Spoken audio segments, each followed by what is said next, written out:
guys, welcome back to the channel. We're megandmorgs. We've recently spent one amazing month exploring Malaysia and Malaysian Borneo, and we're here to give you all of our top tips and recommendations to make sure that you make the most of your trip. We'll start the video off with some things that you might like to know before you visit. For us as UK citizens, we had a free 90-day visa, and this was very easy to obtain when we crossed the land border from the south of Thailand. Most people will obviously be arriving via airports, but it's all very easy. You should just check your government website for your visa requirements.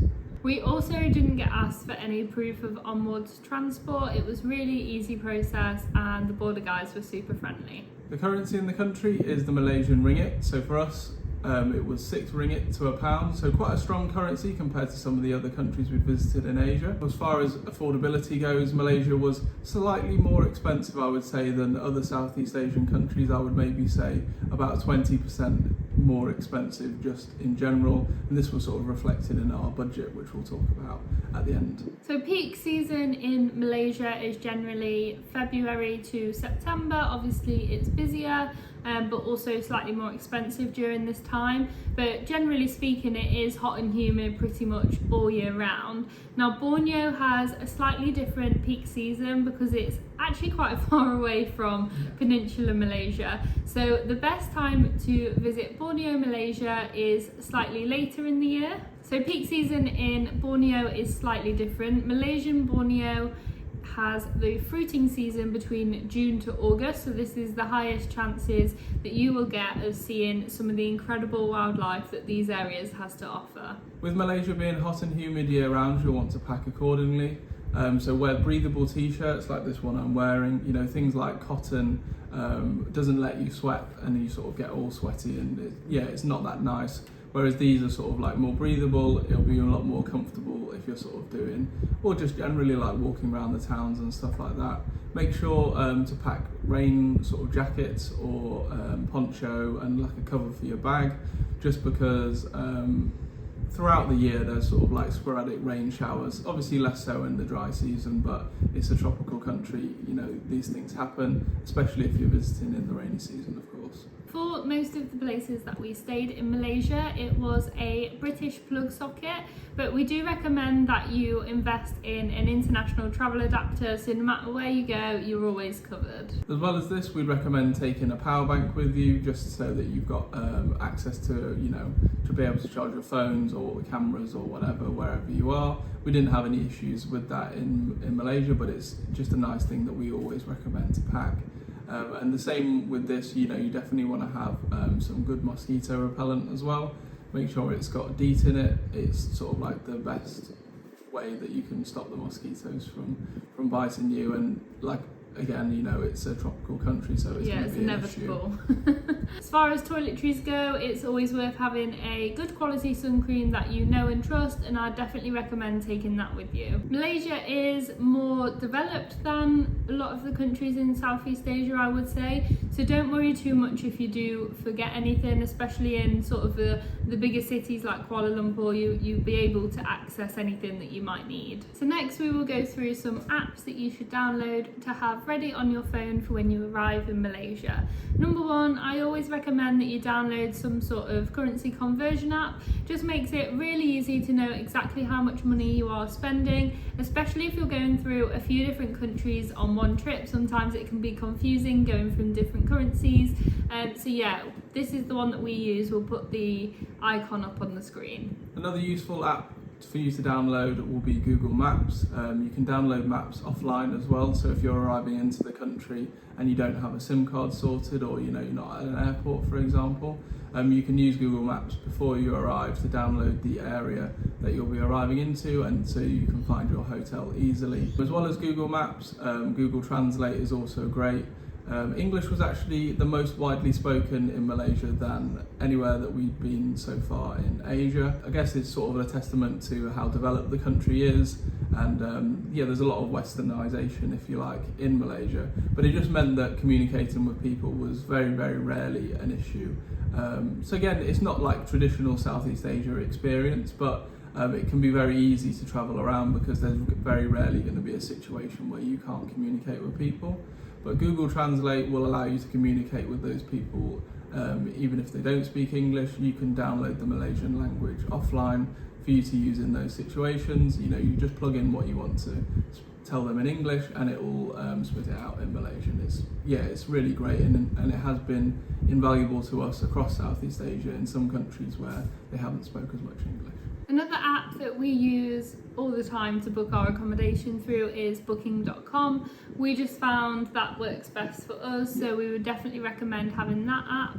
If you are more prone to staying in hostels, then definitely download Hostel World, because you can compare and contrast prices and facilities across all the hostels in the area. Agoda is also a good app for booking accommodation. Sometimes if you're in an area and say, very rarely, but there might not be the option that you want on booking.com for whatever reason, you can use Agoda. So between the two, booking.com and Agoda, you can find great hotels and homestays, and like Megan said, for Hostel World, that will sort out your hostels. Last but not least, definitely download Grab onto your phone. You can sort of book taxis and transport really easily.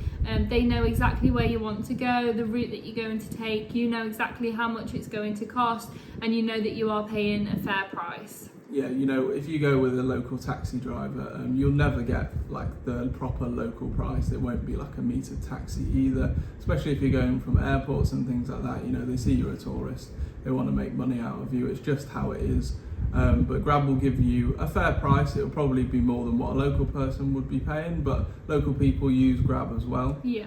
There's another app, I think it's called Matic, and that's like the local version of Grab. And again, it's like a taxi app. We actually didn't use it when we were in the country, but saw lots of advertisement for it. I'd imagine a bit similar, like Indonesia's got Gojek and Grab. Yeah. It'll be slightly cheaper than Grab, so yeah, use that. So the next topic that we will talk about briefly is transport. We actually took quite a few domestic internal flights whilst we were in Malaysia. I think just because of our travel route, it worked out best.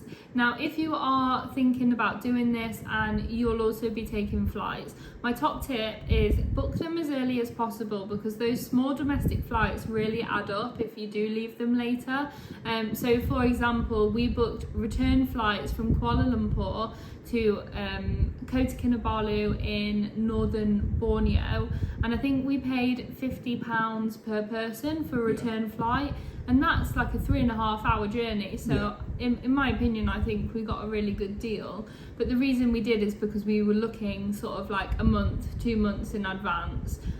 Same goes for like the small flights between, for example, Langkawi and Penang. You know, book that as far in advance as you can. As well as those internal flights, we took a lot of buses. So for example, from Penang to Kuala Lumpur, and we took a bus from Kuala Lumpur up to the Cameron Highlands.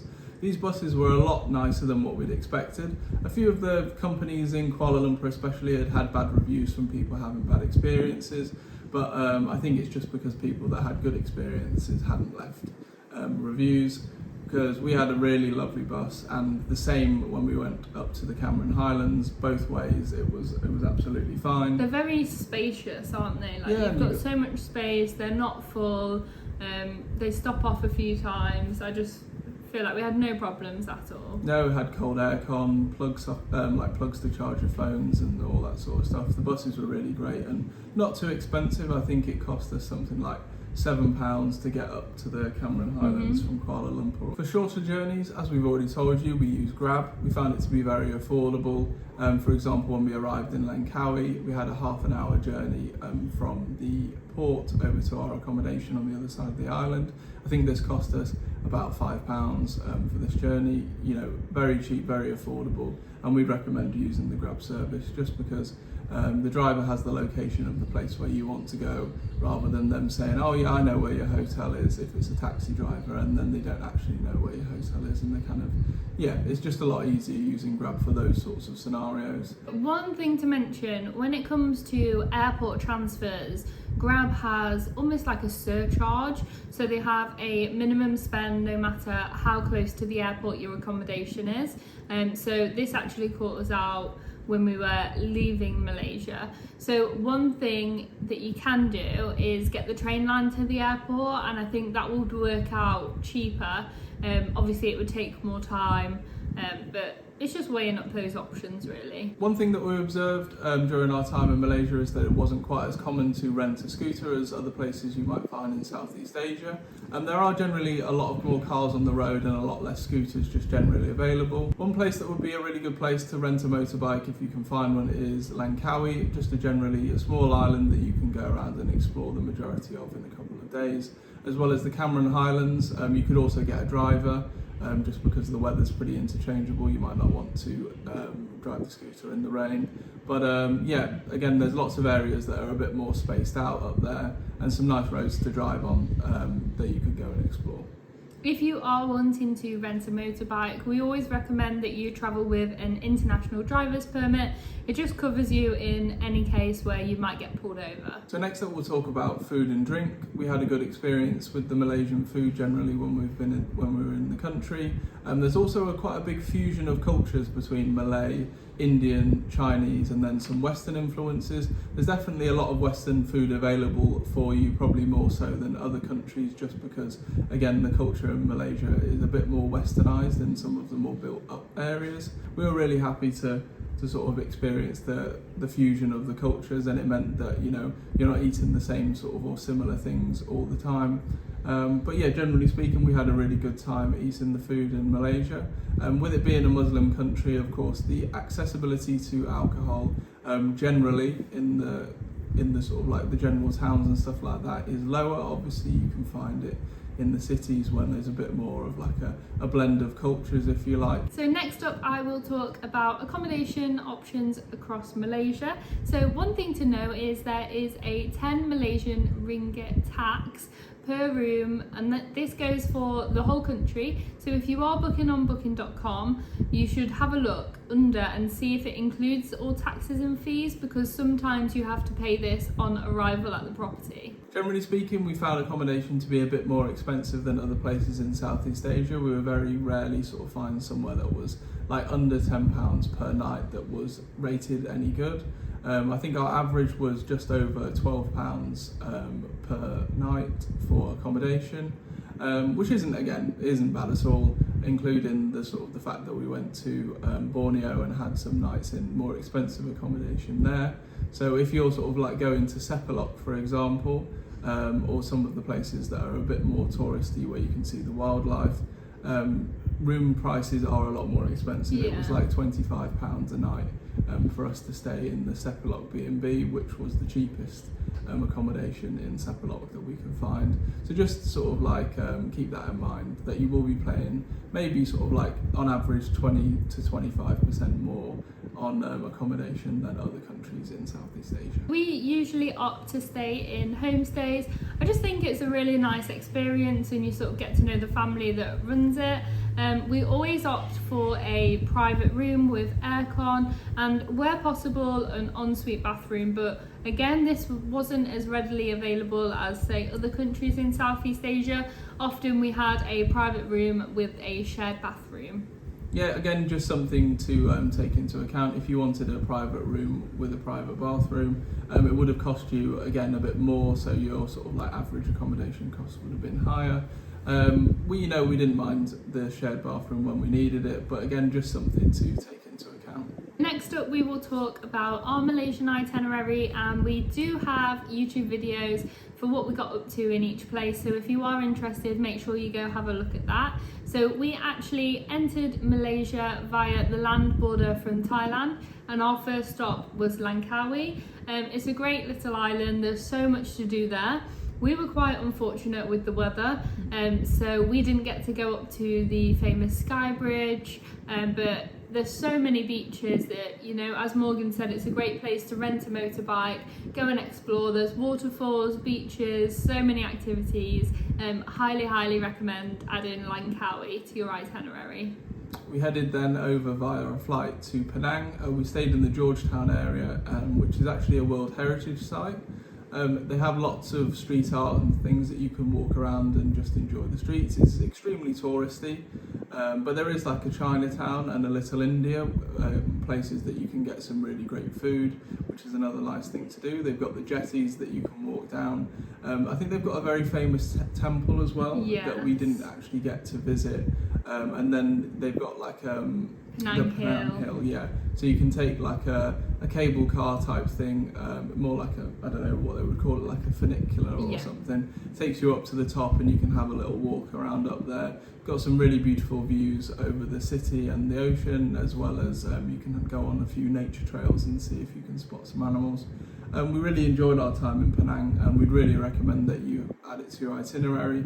It's really easy to access, whether you're sort of like getting a bus from Kuala Lumpur if you're going that way. Very easy to get to from Langkawi as well. It's just basically like a bigger city, but you know, not something we'd usually enjoy, but we did really enjoy our time in Penang. After Penang, we actually headed down to Kuala Lumpur. Reason being is that obviously we had domestic flights booked, and so we didn't really have the time to explore the nearby Ipoh or anything like that, so we headed to Kuala Lumpur. Some of our favourite things to do in the city was enjoy the food. There's so many options available.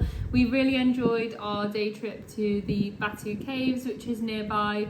Highly recommend that you visit there. Yeah, just make sure to go like early in the morning as well, because there's barely any people when we went at like, I don't know, 6:30, 7 o'clock in the morning. And it wasn't too expensive to get there using Grab, which was like a good door-to-door service for us. And the temple itself is free, it's just the transport to get there that you have to pay for. We also just enjoyed, there's so many like markets in the city, like the Petaling market. Highly recommend you visit there. Obviously the famous Petronas Towers. There's the park which backs onto it, which is a really nice place to sort of get a viewpoint, and then at night it looks completely different when it's all lit up. So if you are in the city, make sure that you see it both night and day. So Kuala Lumpur acted like a good transport hub for us, and that allowed us to fly out to Borneo. So our first stop in Borneo was Sepilok, like I previously mentioned. We spent a few nights there, basically doing as much as we could to see as much wildlife as we could. So we went to the Rainforest Discovery Centre in the daytime, and then we did the night tour, where you have like a guide that walks around and shows you the nightlife. We went to the Sepilok Orangutan Sanctuary, which we'd really recommend. It was amazing. Make sure to go in the morning and also the afternoon when it reopens. We found that we saw more orangutans in the afternoon.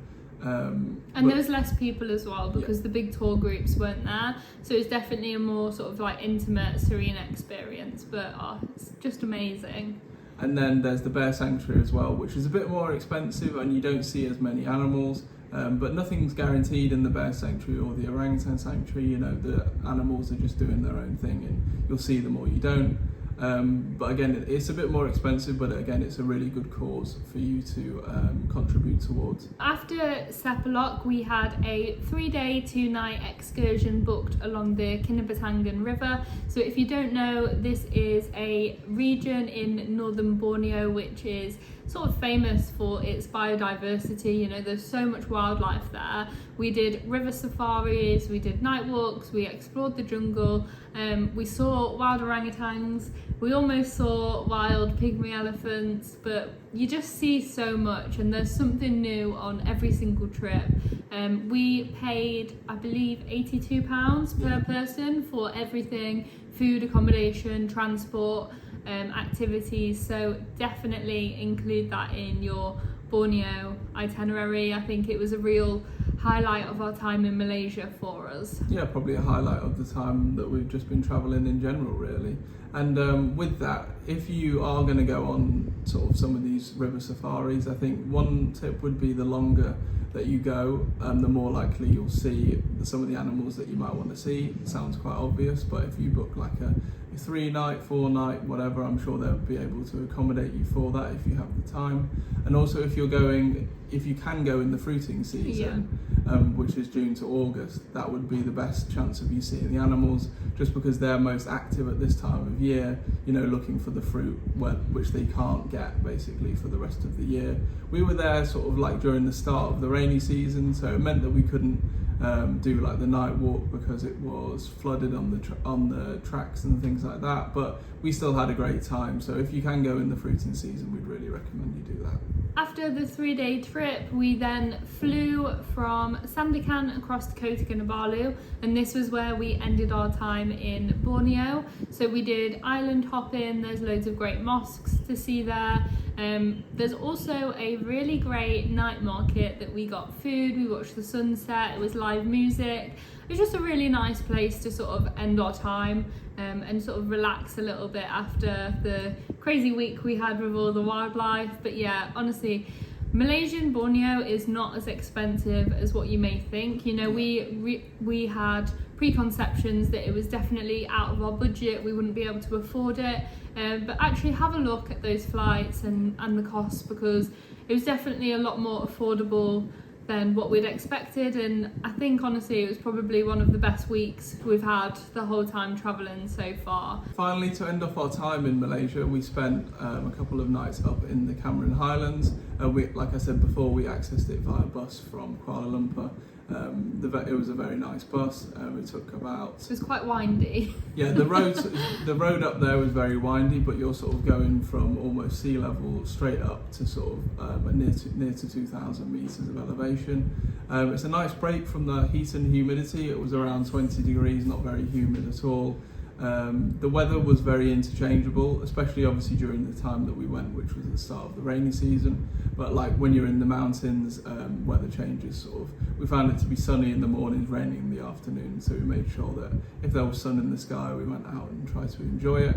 We had a great time up there. You can go to the tea plantations, do some hiking, go off to a couple of waterfalls. Just generally, it's a nice place to be. Briefly, I will mention some other places in Malaysia that we didn't get to see, but that you should consider adding to your itinerary. So there's the Perhentian Islands on the northeast, which are beautiful, very sort of rustic beach life, if that's what you're into. There's the Taman Negara National Park. We decided not to go because we had spent time in Malaysia and Borneo. There's Ipoh, which is renowned for its incredible cuisine, and then there's also sort of like Malacca further south of Kuala Lumpur. Last but not least, we'll go through some final thoughts to share with you for your trip to Malaysia. So we spent £27.47 per person per day. Now this was slightly higher than what we'd anticipated, and the reason being, like I said, those domestic flights, we did book as far in advance, but it definitely impacts your budget, so that's one thing to know. Yeah, and also when we were in Borneo, we didn't scrimp on any activities and things like that. We made sure to do everything. We went to the orangutan sanctuary twice. We did the Kinabatangan river tour for 3 days instead of 2. All those sorts of things, just because we wanted to spend, the money that we needed to spend to have the best possible experience. And if you're not visiting Borneo, I think generally speaking, you'll probably be able to easily stick to a £25 per day budget. And if you've got Borneo included, I would go for a £30 per day budget. And again, if you're comparing this to a holiday in Europe, it's still super cheap. And yeah, we managed to have a mixture between sort of like saving money where we could, but also making sure to enjoy the experience, because Malaysia is a beautiful country and you should enjoy it as much as you can. One thing for you to be aware of is that with Malaysia being a Muslim country, when you're booking your accommodation, if you're booking your accommodation nearby to a mosque, you may well be woken up in the middle of the night. We were once on our final night before leaving the country. We stayed in a hotel not too far from the airport, and it was right next door to a mosque, and we sort of had the call to prayer at 3 o'clock in the morning, which went on for half an hour. But yeah, just something for you to keep in mind. Not a complaint from us, it was our fault for booking an accommodation right next to a mosque. Yeah, no wonder it was so cheap. Exactly, just something to keep in mind. Just like everywhere we've been so far in Southeast Asia, all of the locals were incredibly welcoming, lovely, asking about our plans and giving us tips for our time in Malaysia. I would say we felt safe the whole time we were there.